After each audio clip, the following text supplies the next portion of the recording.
चलते हैं हम हमारा चैप्टर नंबर 2 में हम किस प्रकार से सिलेबस को कंप्लीट करेंगे तो उसको देख लेते हैं, जो कि देख सकते हैं चैप्टर नंबर 2 है। हम लोग इसमें पूरे डिटेल के साथ शेयर मार्केट और ऑप्शन ट्रेडिंग के बारे में पूरा डिटेल के साथ देखेंगे। इसमें जो कि एसमस इंडिकेटर एक ट्रिक होता है, बाई और सेल सिग्नल आपको देता है, तो उसको हम लोग पूरा डिटेल के साथ समझेंगे। और स्कैल्पिंग कैसे किया जाता है इसी में आपको बहुत ही अच्छे लेवल से 10 पॉइंट का निफ्टी में ऐसा लगाइए, 10 पॉइंट का टारगेट अचीव कीजिए, मार्केट से बाहर हुई।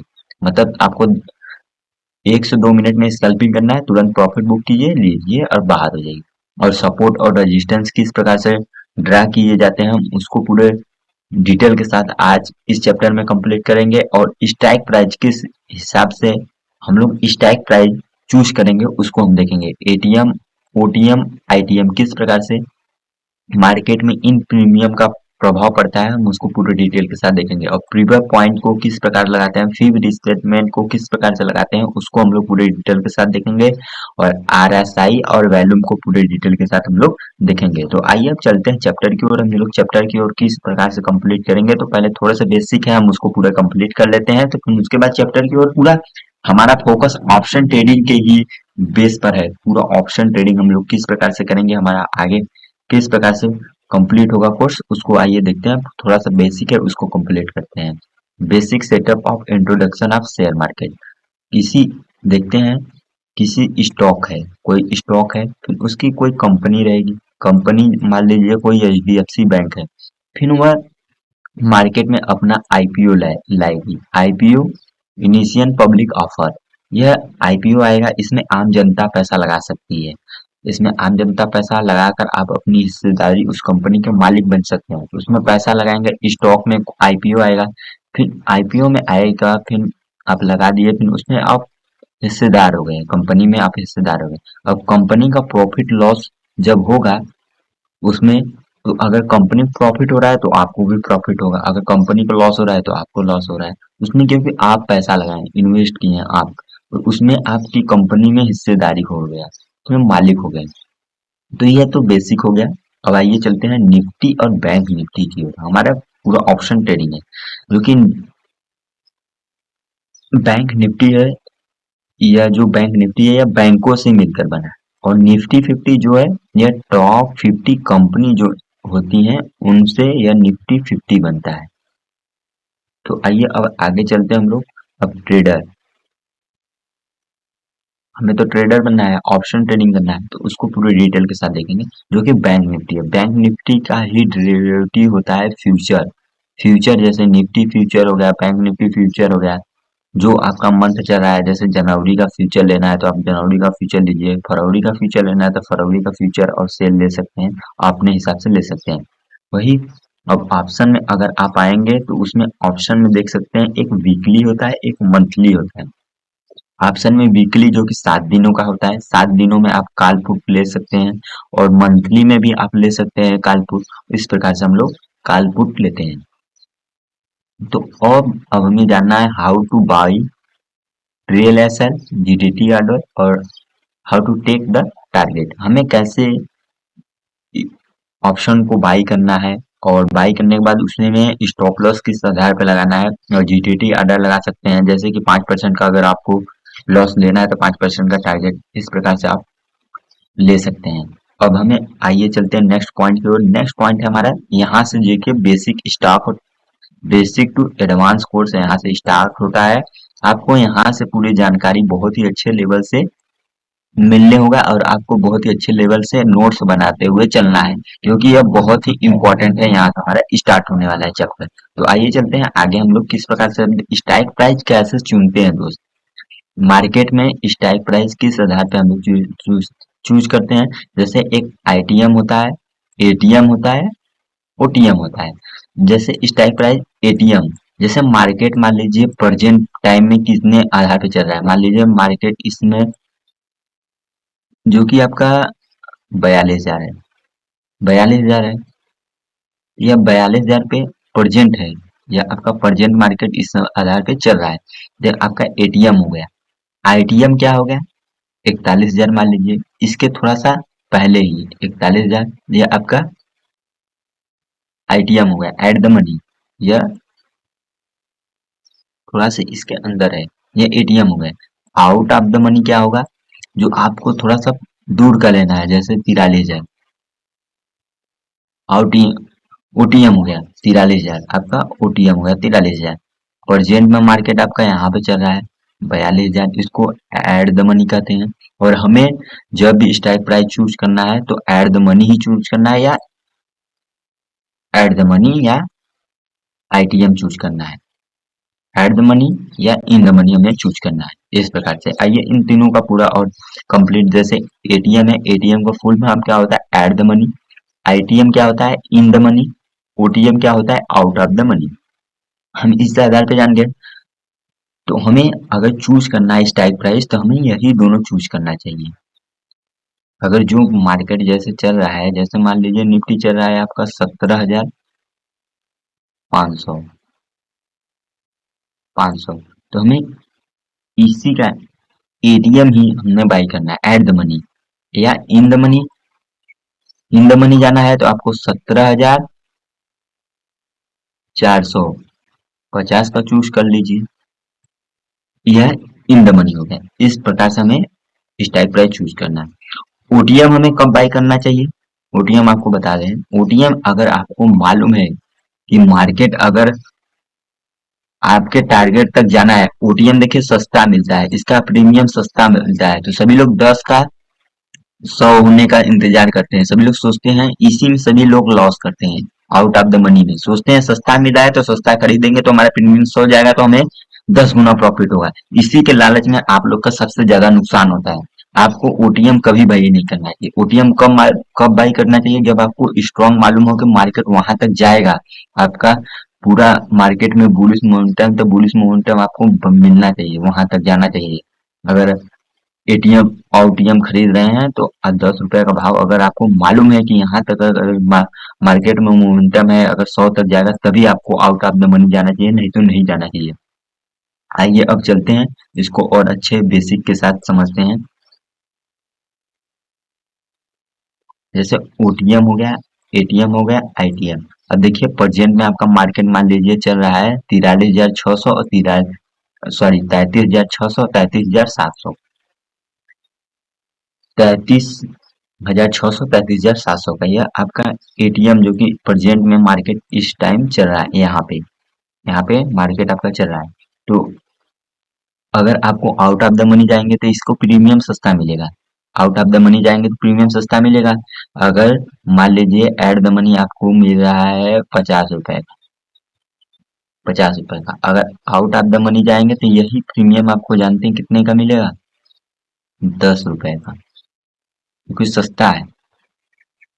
आउट ऑफ द मनी सस्ता हो जाता है। यही इन द मनी जाएंगे तो आपको यह महंगा मिलने लगेगा। जब 50 वाला मान लीजिए आपको 70 रुपए का मिलेगा। तो अब देखिए, एट द प्रेजेंट माइंड एड एट द मनी पे 50 रुपए का मिल रहा था, आउट ऑफ द मनी पे देखिए 10 रुपए का मिल रहा है, और इन द मनी पे आपको 70 रुपए का मिल रहा है। इस आधार पे आईटीएम, ओटीएम, आईटीएम आप बहुत ही अच्छे लेवल से आप समझ गए होंगे दोस्त। यह बहुत ही अच्छा लेवल है, यह आपको जानना जरूरी है कि स्ट्राइक प्राइस हमें किस आधार पे कैसे चुनना चाहिए। तो आपको मैं कहता हूँ कि एटीएम पे आप स्ट्राइक प्राइस चुनिए, या आईटीएम पे। ओटीएम पे मत चाहिए, नहीं तो प्रीमियम आपका डीके हो जाएगा। डीके हो जाएगा तो आपका प्रीमियम जीरो हो जाएगा। यहाँ पे ओटीएम देखिए, सब सेलर पैसे ज्यादा कमाते हैं। सेल कर कर आराम से बैठते हैं, पैसा कमाते हैं। प्रीमियम गलेगा आपका, उनका पैसा प्रॉफिट बढ़ेगा। तो दोस्त मान लीजिए एटीएम आपका 43 33 33,600, 33,700 पे चल रहा है, और यहीं पर इसके अंदर और पहले जाएंगे तो जैसे 33,500, 33,400, 33,200, यह सब आईटीएम हो गया। आउट ऑफ द मनी क्या हो गया, 33,800, 33,900, 34,000, यह सब आईटीएम हो गया। अब हमें मार्केट में देखिए कैसे कैसे कैसे लोग होते हैं, किस प्रकार से काम करते हैं। वही जो ग्रीड होता है उनका, उसी के आधार पर उनका प्रीमियम गलता है। तो हम उसको और अच्छे लेवल से, जैसे मैं आपको समझाया हूँ, सभी लोग का क्या लालच रहता है कि ग्रीड लालच रहेगा उन लोग का कि 100 वाला चीज या 600 रुपया बन जाएगा। इसी के लालच में उन लोग का सबसे ज्यादा नुकसान होता है, आउट ऑफ द मनी वाले का। आउट ऑफ द मनी वाले जो बाई करते हैं उनका लालच यही होता है कि 10 वाला चीज उनका 100 रुपया हो जाएगा, इसी के लालच में उनका प्रीमियम जीरो हो जाता है। यह बाई आपको नहीं करना है। यह और सस्ता मिल रहा है तो सभी लोग इसलिए आउट ऑफ द मनी खरीदते हैं, इस कारण उनका प्रीमियम जीरो हो जाता है। दिस स्ट्राइक प्राइस टेक, आपको मालूम होना चाहिए strong. Out of the money कब आपको बाय करना है, जब आपको मालूम है कि मार्केट में मोमेंटम है, तभी आप आउट ऑफ द मनी जाइए, नहीं तो वरना वो आउट ऑफ द मनी की ओर मत जाइए। हमें आउट ऑफ द मनी किस दिन काम करना चाहिए? एक्सपायरी के दिन, हीरो टू जीरो करने के लिए। क्योंकि देखे होंगे एक्सपायरी के दिन जो 10 रुपया वाला प्रीमियम होता है वह 50 रुपया चल जाता है, 100 रुपया तक चल जाता है। तो हमें out of the money expiry के डेट दिन ही हमें ट्रेड करना चाहिए। आइए थोड़ा सा और हम लोग अच्छे लेवल से डिफरेंस कर देते हैं स्ट्राइक प्राइस की। जैसे कि स्ट्राइक प्राइस जो होता है वह किस आधार पर, देखिए मान लीजिए आपको एट द मनी, देखिए बैंक निफ्टी मार्च का 33,600 का कल आपको प्रीमियम प्रीमियम आपको 420 रुपए का मिल रहा है। 420 रुपए का मिल रहा है मार्च वाला प्रीमियम। वही आउट ऑफ द मनी जाएंगे, देखिए सस्ता मिलने लगेगा 34,000। देखिए 33,600 पे इसका स्ट्राइक प्राइस है, तो 420 रुपए का प्रीमियम मिल रहा है। वही अगर स्ट्राइक प्राइस 34,000 इसके ऊपर आगे जा रहे हैं, 34,000 का सी ले रहे हैं, तो आपको 250 रुपए का ही प्रीमियम मिल रहा है। तो ये आउट ऑफ द मनी है, इसी में सबसे ज्यादा नुकसान होता है। और फिर देखिए इन द मनी जाएंगे, 33,600 है या एट द मनी 33,500 पे जाएंगे, आईटीएम हो जाएगा इन द मनी में, तो आपको प्रीमियम महंगा देना पड़ेगा 500 रुपए का। इस प्रकार से आईटीएम ओटीएम आईटीएम समझ गए होंगे दोस्त। Eight the money, out of the money, in the money आप बहुत ही अच्छे तरीके से समझ गए होंगे। यह समझना आपको बहुत ही जरूरी था दोस्त। स्ट्राइक, क्योंकि हमें ट्रेड लेना है तो ट्रेड लेने से पहले स्ट्राइक प्राइस चुनना बहुत ज्यादा जरूरी है। मैं तो आपको प्रेफर करूंगा कि अगर आपको स्ट्राइक प्राइस चुनना है तो आप एट द मनी की ओर जाइए या इन द मनी की ओर जाइए। आउट ऑफ द मनी की ओर आपको नहीं जाना है, इतना समझ लीजिए। अब आइए और अच्छे लेवल की ओर चलते हैं। अब हम लोग का कौन सा पॉइंट बचा है, देखिए जो बेसिक था हम पूरा कंप्लीट करते हैं। यह जो आपका बेसिक जो इंट्रोडक्शन होता है बेसिक, इसको कंप्लीट कर लिए। अब आइए अच्छे लेवल की ओर चलते हैं। हमारा नेक्स्ट जो टॉपिक है उसको की ओर चलते हैं। हमारा टॉपिक जो कि बहुत, अब हमें देखिए हमारा टॉपिक आरएसआई पढ़ना है, वैल्यूम पढ़ना है, पीवो पॉइंट पढ़ना है। यह सब हमें किस आधार पे पढ़ना है, कैसे कैसे पढ़ना है, पूरा कंप्लीट आपको बेसिक तरीके से छोटी छोटी जानकारी प्रोवाइड कराते हुए आगे चलेंगे। देखिए आइए चलते हैं आरएसआई की ओर। आरएसआई हमें पढ़ना है, हमें आरएसआई इंडिकेटर को बहुत ही अच्छे लेवल से पूरे बेसिक के साथ हमें पढ़ना है। देखिए आरएसआई क्या होता है? Relative strength index. जैसे कि अगर मान लीजिए आरएसआई है, यह ओवरसोल्ड है, यह ओवरबॉट है। ओवरबॉट का है 75 और ओवरसोल्ड आपका है 30। 30 का है। अगर आरएसआई मान लीजिए इसी बीच में घूमता है, तो जब भी आरएसआई अगर 30 के लेवल पे आता है तो आप यहाँ पे बाई कर सकते हैं। अगर देखिए आरएसआई देख रहे हैं 75 के नीचे जब आ रहा है यहाँ पे, तो आप यहाँ पे सेल कर सकते हैं। अगर यही यही अगर मान लीजिए आरएसआई 30 के लेवल के नीचे आ रहा है तो आपको कुछ नहीं करना है, कुछ नहीं करना है। अगर 75 के ऊपर अगर मार्केट जा रहा है तब भी आपको कुछ नहीं करना है, क्योंकि वहां पे मार्केट ओवर बॉट हो गया है। और जब नीचे आ रहा है तो ओवर सोल्ड हो जा रहा है। इतना आरएसआई में समझ गए होंगे उम्मीद। अभी अब आपको चार्ट पे ले चलेंगे तो वहां पे और भी अच्छे तरीके से समझ जाएंगे। देखिए आरएसआई में एक दो होते हैं, ओवरबॉट ओवरसोल्ड। 75 के एबव रहता है तो हमें कुछ नहीं करना है, वहां पे सेलिंग पॉइंट हमें ढूंढना पड़ता है। जब भी अगर बिलो होता है 30 के नीचे अगर आरएसआई जा रहा है तो हमें बाई करने का यहाँ पे सिग्नल ढूंढना है। इतना समझ गए। तो अब आरएसआई इंडिकेटर की ओर हम लोग चलते हैं, किस प्रकार से लगाते हैं उसको। चलते हैं चार्ट पे। चार्ट पे आइए, आरएसआई को हम लोग पूरा डिटेल के साथ समझते हैं। आप किसी भी ऐप में जाएंगे आपको यह सब आरएसआई मिल जाएगा। देखिए आपको आरएसआई में जाना है तो यहाँ पे इंडिकेटर होता है। ट्रेडिंग ट्रेडिंग व्यू के चार्ट में अगर आप जाएंगे, यहाँ पे जाइए, यहाँ पे लिखिए RSI, यहाँ पे आ गया रिलेटिव स्ट्रेंथ इंडेक्स। यहाँ पे आइए, थोड़ा सा सेटिंग कर दीजिए इसको, कुछ नहीं करना है, थोड़ा सा इसको बढ़ा दीजिए, यहाँ पे थोड़ा सा बढ़ा दीजिए।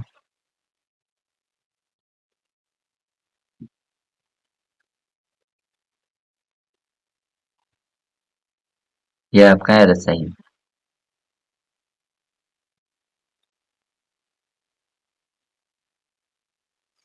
देखिए यह आपका RSI है। तो मैंने क्या कहा था, अगर आपका देख रहे हैं 30 के लेवल के पास आ रहा है तो आपको यहाँ पे बाई ढूंढना है, मार्केट में बाई।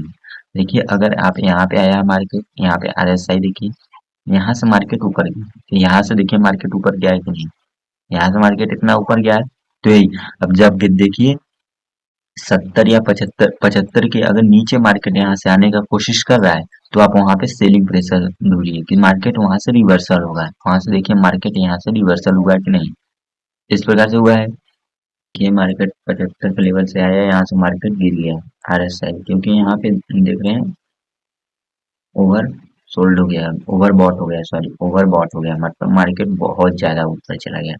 75 के ऊपर अगर जा रहा है तो आपको वहां पे कुछ नहीं करना है, यहाँ पे सेलिंग प्रेशर होगा। अगर 75 और 80 85 के ऊपर जा रहा है तो आप वहां पे कुछ मत करिए। अगर देखिए यहाँ पे देखिए, जैसे कि मार्केट बहुत ज्यादा देख रहे हैं, मार्केट यहाँ पे क्या हो जा रहा है, ओवर ओवरसोल्ड हो जा रहा है। RSI 30 की लेवल के नीचे आ गया है, 30 के नीचे आ रहा है तो आपको वहां पे कुछ नहीं करना है। जब RSI ये 30 का लेवल के ऊपर अगर मार्केट जाने लगता है, तब यहाँ पे आपको देखना है कि बाय करना है।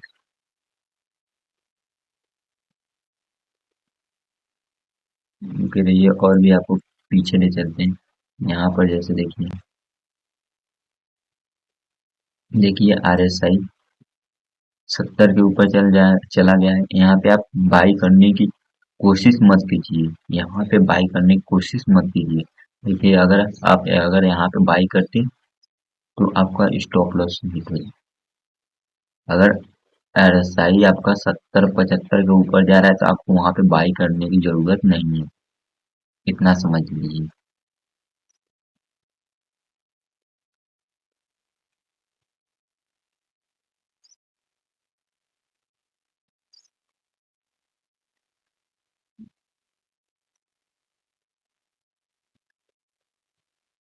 तो दोस्त, उम्मीद करता हूँ RSI आप बहुत ही अच्छे तरीके से समझ गए होंगे दोस्त। RSI आप बहुत ही अच्छे तरीके से समझ गए होंगे। RSI 75 होता है एबव ओवरबॉट, और ओवरसोल्ड कब होता है, RSI 30 के लेवल के नीचे। तो अब हमें